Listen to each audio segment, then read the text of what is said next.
একটা জিনিস তো মানতেই হবে, মঈন আলী কিন্তু লাকি প্লেয়ার কলকাতার জন্য। মঈন আলীকে মাঠে নামালেই কিন্তু একটা দারুণ পারফরমেন্স কলকাতা দল তুলে নেয়।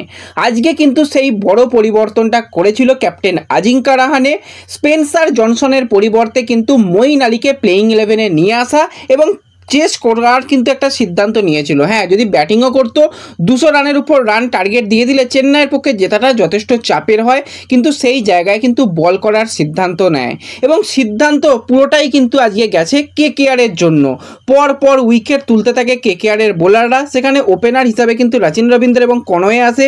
সেখানে কিন্তু 16 রানে প্রথম উইকেট পড়ে, সেখানে কনওয়ে আউট হয়ে যায়। তারপর রাচিন সেই 16 রানেই আউট হয়ে যায়। সেখান থেকে কিছুটা হলেও ইনিংস তৈরি হচ্ছিল। বিজয় শঙ্কর কিছুটা হলেও ব্যাট করার চেষ্টা করে। বিজয় শঙ্করই কিন্তু সর্বাধিক আজকে রান পেয়েছে চেন্নাই সুপার কিংসের হয়ে। সেখানে 29 রান 21 বলে করে। বিজয় শঙ্কর আউট হয়ে যাওয়ার পর উইকেটের পর শুধু উইকেট। একটা সময় মনে হচ্ছিল যে 100 রানও হয়তো হবে না।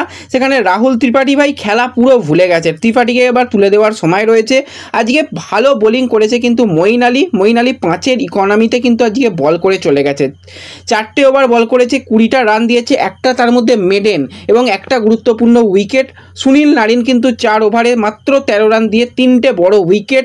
এছাড়া কিন্তু হর্ষিত রানা সেও উইকেট পেয়েছে, বরুণ 2টো উইকেট পেয়েছে, আরোরাও উইকেট পেয়েছে। প্রত্যেকটা 5টা বোলারকে ইউজ করেছিল আজকে রাহানে এবং 5টা বোলারই উইকেট পেয়েছে। 20 ওভারে মাত্র 103 রান করেছে আজকে চেন্নাই সুপার কিংস। এবং ভালো ফিল্ডিং আরও করতে হবে, কারণ 2 থেকে 3টে ক্যাচ কিন্তু আজকে কলকাতা ড্রপ করেছে। যদি ক্যাচগুলো ড্রপ না করতো তাহলে হয়তো 80 থেকে 90 রানেই চেন্নাই আউট হয়ে যেতে পারতো। তো সেই জায়গাতে কিন্তু ফিল্ডিং আরও কিছুটা উন্নতি করতে হবে। এবং ব্যাটিং করতে এসেও কিন্তু কলকাতা বিধ্বংসী ব্যাটিং শুরু করে। সেখানে কিন্তু প্রথমেই ঝড় তুলে দিয়েছিল সুনীল নারিন। 18 বলে 44 রানের একটা বিধ্বংসী ইনিংস এবং কিউডিকে আবারও কিন্তু বড় রান করতে ব্যর্থ হয়। মাত্র 23 রান করেছে কিউডিকে এবং এত অল্প রান, এটা তো সহজেই চেস করা যাবে। সেই রানকে কিন্তু সহজে চেস করে দিয়ে বড় একটা জয় পেয়ে গেল আজকে কলকাতা নাইট রাইডার।